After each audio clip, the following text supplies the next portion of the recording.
আসসালামু আলাইকুম ভিউয়ার্স। বাংলাদেশের সর্বশেষ আপডেট সংবাদে আপনাদের স্বাগত। জানিয়ে দিব হাতে থাকা সর্বশেষ আপডেট বাংলা সংবাদ। প্রথমেই সংবাদ শিরোনাম। আওয়ামী লীগ ভয়ঙ্কর রূপে ফেরার পায়তারা করছে বলেছেন নুরুল হক। এরপর জানিয়ে দিব ঘাটতি মেটাতে কিছু পণ্যের উপর ভ্যাট বাড়ানো হয়েছে বলেছেন খাদ্য উপদেষ্টা। এদিকে সুপ্রিম কোর্ট বারের সাবেক নেতা মমতাজের জামিন স্থগিত থাকবে। আরও জানিয়ে দিব মায়ের সেবায় দিনরাত হাসপাতালে তারেক রহমান। সর্বশেষ জানিয়ে দিব ঐক্যবদ্ধ থাকলে কোনো ষড়যন্ত্রকারী বিএনপির ক্ষতি করতে পারবে না। এতক্ষণ শুনছিলেন সংবাদ শিরোনাম, এবারে বিস্তারিত। তবে অনুরোধ থাকবে ভিডিওটিতে একটি লাইক করবেন এবং কমেন্ট করে জানিয়ে দিবেন কোন জেলা থেকে আপনি আমাদের এই ভিডিওটি দেখছেন। আওয়ামী লীগ ভয়ঙ্কর রূপে ফেরার পায়তারা করছে বলেছেন নুরুল হক। গণ অধিকার পরিষদের সভাপতি ও ডাকসুর সাবেক ভিপি নুরুল হক বলেছেন, আওয়ামী লীগ ভয়ঙ্কর রূপে ফেরার পায়তারা করছে।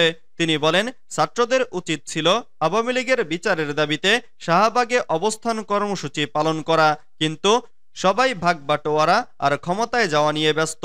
রোববার বিকেলে রাজধানীর সেগুন বাগিচায় শ্রমিক অধিকার পরিষদের জাতীয় প্রতিনিধি সভায় নুরুল হক কথা বলেন। এ সময় আগামী ৭ ফেব্রুয়ারি শ্রমিক অধিকার পরিষদের কাউন্সিলের ঘোষণা দেন তিনি। কাউন্সিল উপলক্ষে ৪ সদস্যের নির্বাচন কমিশন গঠন করা হয়েছে। সেখানে প্রধান নির্বাচন কমিশনারের দায়িত্ব পালন করবেন দলের উচ্চতর পরিষদ সদস্য ও গণমাধ্যম সমন্বয়ক আবু হানিফ। প্রতিনিধি সভায় গণ অধিকার পরিষদ সভাপতি নুরুল হক বলেন, আমরা সবাই শ্রমিক, সেটা প্রধান উপদেষ্টা হোক কিংবা প্রধানমন্ত্রী হোক। এমপি মন্ত্রীরাও শ্রমিক, তারাও বেতন নেন, হয়তো কাজের ধরন ভিন্ন। শ্রমিক অধিকার পরিষদ জুলাই গণঅভ্যুত্থানে গুরুত্বপূর্ণ ভূমিকা পালন করেছে বলে দাবি করেন তিনি। জুলাই ঘোষণাপত্রে গত ১৫ বছরে বিরোধী মতের সবার ত্যাগ অন্তর্ভুক্ত করার দাবি জানান নুরুল হক। তিনি বলেন, শুধু জুলাই গণঅভ্যুত্থানে আহত কিংবা নিহত ব্যক্তিদের পরিবারকে নয়, গত ১৫ বছরে লড়াই করতে গিয়ে যারা আহত হয়েছেন তাদেরও সহযোগিতা করতে হবে। যারা জীবন দিয়েছিলেন তাদের পরিবারকেও সহযোগিতা করতে হবে। ঘাটতি মেটাতে কিছু পণ্যের উপর ভ্যাট বাড়ানো হয়েছে বলেছেন খাদ্য উপদেষ্টা। খাদ্য মন্ত্রণালয়ের উপদেষ্টা আলী ইমাম মজুমদার বলেছেন, সরকারের রাজস্ব প্রয়োজন, প্রচুর ভর্তুকিও লাগে। এই অর্থ কোথাও না কোথাও থেকে সংগ্রহ করতে হয়, তাই কিছু পণ্যের উপর ভ্যাট বাড়ানো হয়েছে। এতে তেমন কোনো অসুবিধা হবে না। সোমবার ১৩ জানুয়ারি সকালে মাদারীপুর সার্কিট হাউসে এক অনুষ্ঠানে যোগ দিয়ে সাংবাদিকদের সঙ্গে আলাপকালে তিনি একথা বলেন। এবছরে অকাল বন্যায় আমন ফসলের ক্ষতি হয়েছে উল্লেখ করে খাদ্য উপদেষ্টা বলেন, এতে খাদ্য নিরাপত্তা ঝুঁকিতে ছিল। সেই ঘাটতি পূরণের জন্য বর্তমান সরকার চেষ্টা চালাচ্ছে। বিদেশ থেকে খাদ্য আমদানির ব্যবস্থা করা হয়েছে। আগামীতে ভালো ফসল হবে। ইরি ধানের বাম্পার ফলন হলে চাল বিদেশ থেকে আমদানি করতে হবে না। অন্তর্বর্তীকালীন সরকারের প্রথম দায়িত্ব বিদেশ থেকে খাদ্য আমদানি করা, দেশের বিভিন্ন স্থানে সেই খাদ্য সঠিকভাবে পৌঁছানো। দেশের চালের বাজার স্থিতিশীল রাখতে আমদানি কার্যক্রম সহায়ক হবে। খাদ্য মন্ত্রণালয়ের উপদেষ্টা আলী ইমাম মজুমদার বলেন, ওএমএস এর সুবিধা বাড়ানোর চিন্তা করা হচ্ছে। এরই মধ্যে প্রতি উপজেলায় ২ টন করে চাল দেয়া হয়েছে।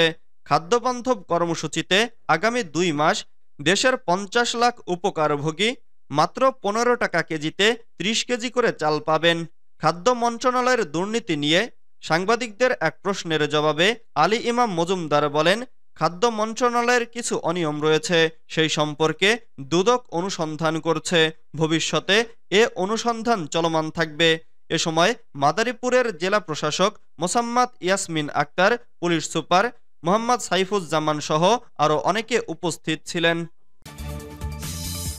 সুপ্রিম কোর্ট বারের সাবেক নেতা মমতাজের জামিন স্থগিত থাকবে। সন্ত্রাস বিরোধী আইনে করা মামলায় সুপ্রিম কোর্ট বারের সাবেক সম্পাদক ও আওয়ামী লীগ নেতা অ্যাডভোকেট মমতাজ উদ্দিন মেহেদীর জামিনের বিরুদ্ধে রাষ্ট্রপক্ষকে লিভ টু আপিল করতে বলেছেন আপিল বিভাগ। সোমবার ১৩ জানুয়ারি বিচারপতি মোহাম্মদ আশরাফুল ইসলামের নেতৃত্বাধীন আপিল বিভাগ এ আদেশ দেন। আদালত সূত্রে জানা গেছে, সন্ত্রাস বিরোধী আইনে করা মামলায় সুপ্রিম কোর্ট বারের সাবেক সম্পাদক ও আওয়ামী লীগ নেতা অ্যাডভোকেট মমতাজ উদ্দিন মেহেদীর জামিনের বিরুদ্ধে রাষ্ট্রপক্ষকে লিভ টু আপিল করতে বলেছেন আপিল বিভাগ। 20 জানুয়ারি এ মামলার পরবর্তী শুনানি হবে। আর ততদিন পর্যন্ত তার জামিন স্থগিত থাকবে বলে আদেশে বলা হয়েছে। এদিন আদালতে মেহেদীর পক্ষে শুনানি করেন জ্যেষ্ঠ আইনজীবী মোতাহার হোসেন সাজু এবং রাষ্ট্রপক্ষে শুনানি করেন অতিরিক্ত অ্যাটর্নি জেনারেল আরশাদুর রউফ। এর আগে বিচারপতি বিষ্ণুদেব চক্রবর্তীর high court bench advocate Momtaz Uddin মেহেদীর জামিন দেন। এ জামিন স্থগিত চেয়ে আবেদন করে রাষ্ট্রপক্ষ। গত সপ্তাহে চেম্বার বিচারপতির আদালত তার জামিন স্থগিত করে শুনানির জন্য আপিল বিভাগে পাঠিয়ে দেন। মায়ের সেবায় দিনরাত হাসপাতালে তারেক রহমান। মায়ের সেবায় প্রতিদিন স্ত্রী সহ হাসপাতালে হাজির হচ্ছেন বিএনপির ভারপ্রাপ্ত চেয়ারম্যান তারেক রহমান। দিনরাত মায়ের সেবায় নিয়োজিত রাখছেন নিজেকে। বাসায় রান্না করা খাবার নিজ হাতে করে নিয়ে আসছেন হাসপাতালে। সঙ্গে স্ত্রী ডক্টর জুবাইদা রহমান সহ পরিবারের অন্য সদস্যরাও থাকেন। এদিকে পরিবারের সংস্পর্শ পেয়ে খালেদা জিয়া এখন অনেকটা উজ্জীবিত। তার স্বাস্থ্য উন্নতির দিকে যাচ্ছে। হাসপাতালে হাঁটাচলা করছেন, কথা বলছেন সবার সঙ্গে। প্রতিদিনের মতো রোববারও হাসপাতালে এসেছেন বিএনপির ভারপ্রাপ্ত চেয়ারম্যান তারেক রহমান। স্থানীয় সময় দুপুরের দিকে খাবার নিয়ে হাসপাতালে এসেছেন তিনি। এ সময় উপস্থিত সাংবাদিকরা কথা বলতে চাইলে তিনি বলেন, সবাই সবার জন্য দোয়া করি। এরপর রাত 11টায় বের হন হাসপাতাল থেকে। এই পুরো সময় মায়ের পাশে থেকেছেন তারেক রহমান।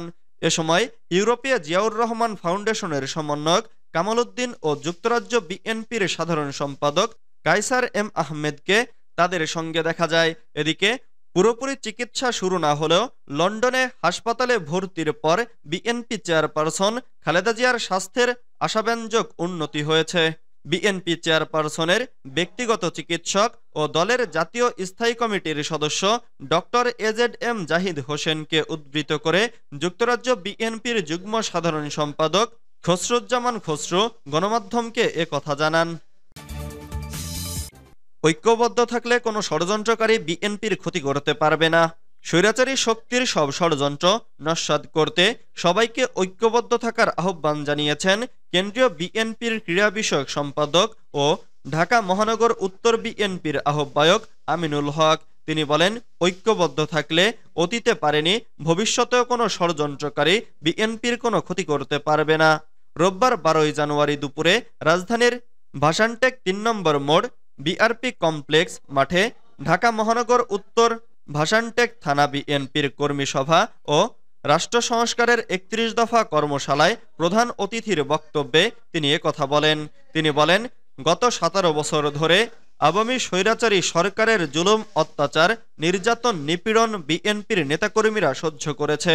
স্বৈরাচারী আওয়ামী সরকার বহুভাবে ষড়যন্ত্র করে বিএনপিকে ভাঙার চেষ্টা করেছে, কিন্তু কোনো চেষ্টাই তাদের সফল হয়নি। কারণ বিএনপি এদেশের গণমানুষের দল। বিএনপির নেতাকর্মীরা শহীদ প্রেসিডেন্ট জিয়াউর রহমানের আদর্শ নিয়ে রাজনীতি করে।